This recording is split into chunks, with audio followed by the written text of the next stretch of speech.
Um, Hello everybody, my name is Kyle Westra, and I'll be presenting on the effects of land use regulation on domestic migration. Here's a quick outline of the project. I'm going to go into the background on why I think this question is important, and some previous literature on the issue. Next, I'm going to go into kind of the theory behind the idea of how land use regulation might affect the migration. Next, I'm going to go into the empirical framework of the topic and talk about what the kind of regression I'm going to be running. I'm also going to talk about the data I'm using, and then present my results and some analysis behind those results and conclude.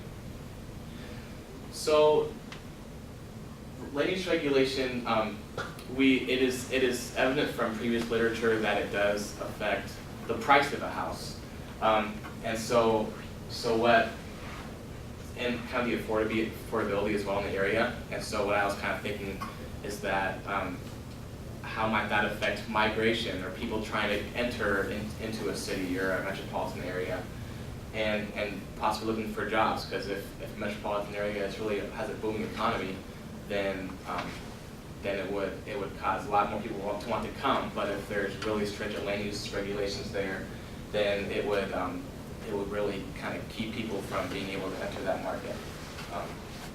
So the theory. First we're talking about the key literature.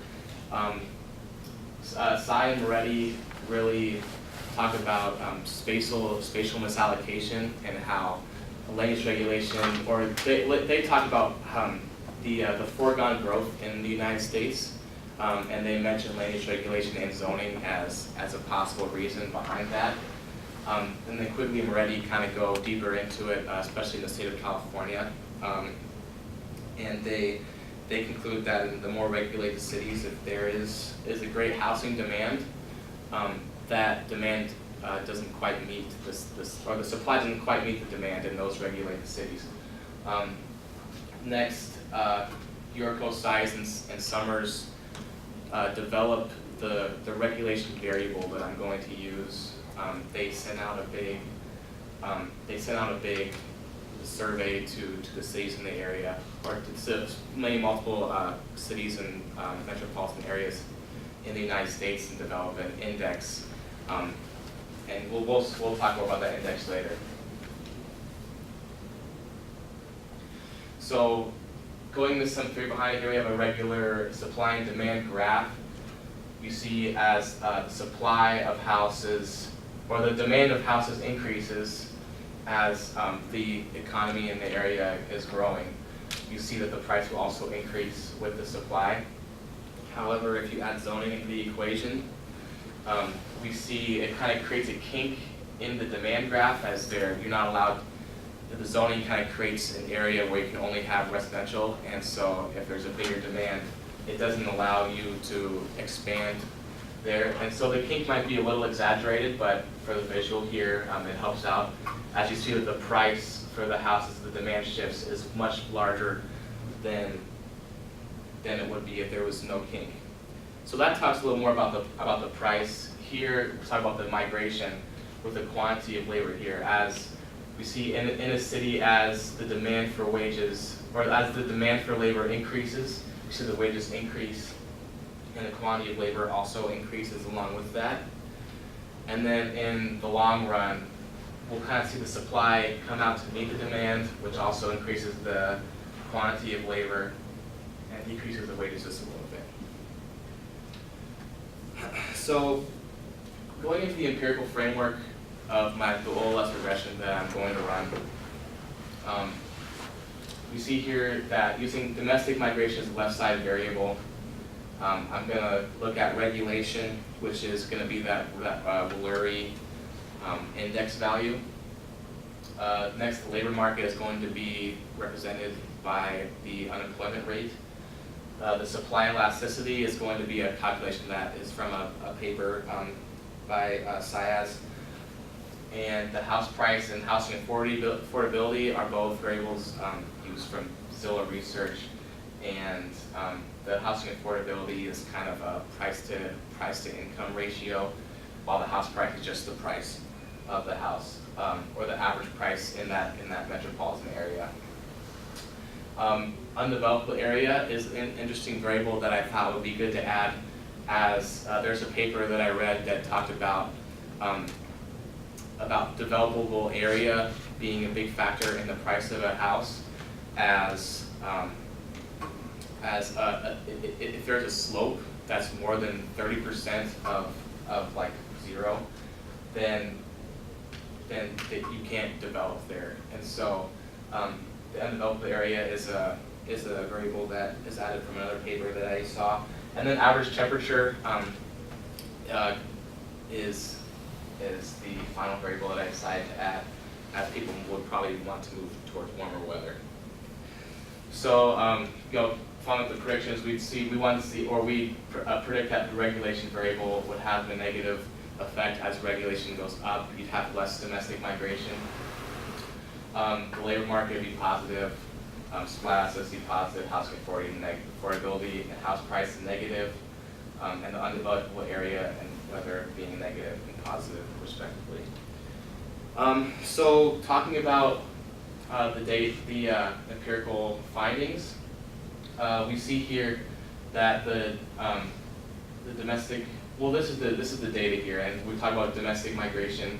I want to note that domestic migration is normalized by the population, so the value of domestic migration is a percentage of the population. Here we see the Lurie value. I want to point out here that the minimum, like the least regulated metropolitan area is somewhere, was calculated as somewhere around -1.25, while the maximum for the most regulated would be somewhere around 2. Just so you kind of have a scale of how that index works. Move on. The empirical results. First, I want to point out the statistic up there at the top left, showing that there is some explanatory power and that we can reject the null hypothesis, the hypothesis that these variables don't have an effect on the domestic migration. The R-squared shows that the variables chosen reflect about 44% of the variation in the data set. We also see here that 5 of the 7 variables chosen were statistically significant at 95%, and all the variables are statistically significant at 90%. You see here the Lurie value is the one we're kind of looking at the most. It's not statistically significant at 95%, but it is at 90. We'll talk a bit more about the implications of that number here as well. Also, we see the unemployment rate having the highest coefficient, which means it probably explains the most when it comes to domestic migration. One thing that was kind of interesting was that the median sale price in this row here, we didn't predict that variable correctly, as it has a negative coefficient. This is a very small number, but that is probably because the price variable was like from a price standpoint, while a lot of these other variables were either smaller numbers. So that was interesting to find out. Let's go into some counterfactual analysis. We see here that with the regulation variable, as I mentioned earlier, the regulation index goes from about, I'd say maybe negative or +2 to a -2. So here with the 1.5 Lurie value, which means that there is a significantly larger amount of regulation in that metropolitan statistical area, that only 4.15% of the population will be from domestic migration, while if you go to the other end of the spectrum there, with less regulation when it comes to land use, you see that 9.13% of the population of the metropolitan statistical area will be domestic migrants. So some conclusions to the project. We see that there is a connection between regulation and land use and domestic migration, though it may not be very large. And maybe some implications of that would be considering to restructure some zoning laws, maybe less, maybe some less of the minimum or maximum lot requirements, or something like that.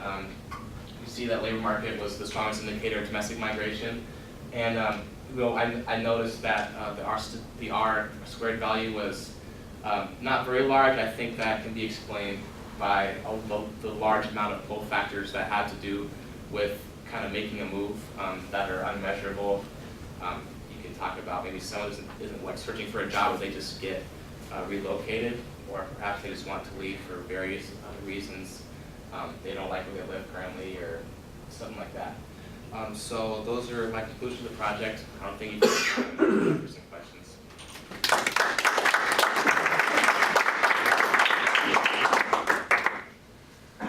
Friends, family? I just want to say, first off, great job. And I'm just curious, what made you choose this project?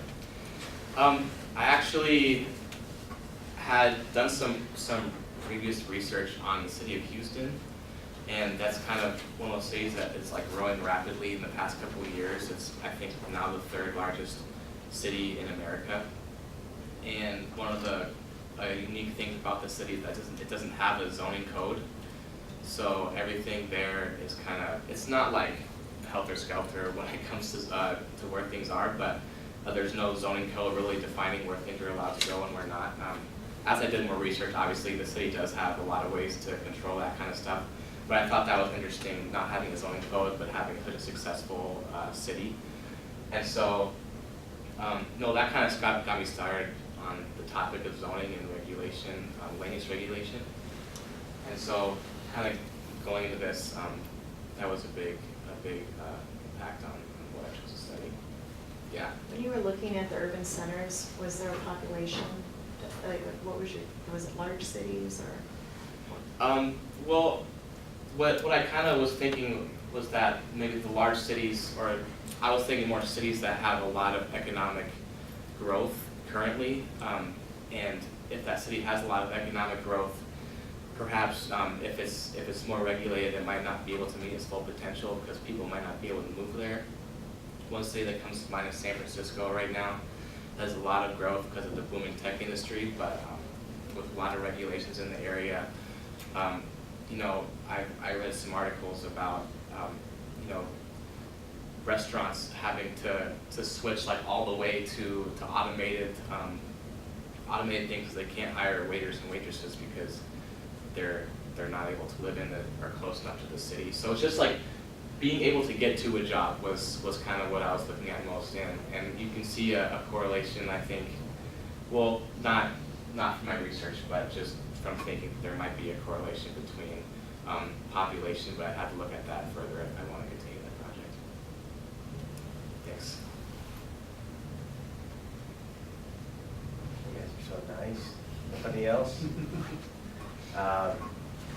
So one thing, as I thought, because you know I've been meeting with all of you throughout the term, and there are things that I missed in our conversations that maybe I didn't bring up. I don't know if I suggested that maybe you take the natural log of that median house price, because I think there might be a specification issue. It's not a big deal, but you may see that because there may be a nonlinear relationship, that this won't take you any time. Yeah. And it doesn't have a big impact on the final project. It's just a little point. Not central, but it may have modest impacts on what you're picking up. I didn't have any issues with the rest of it. So coming back to the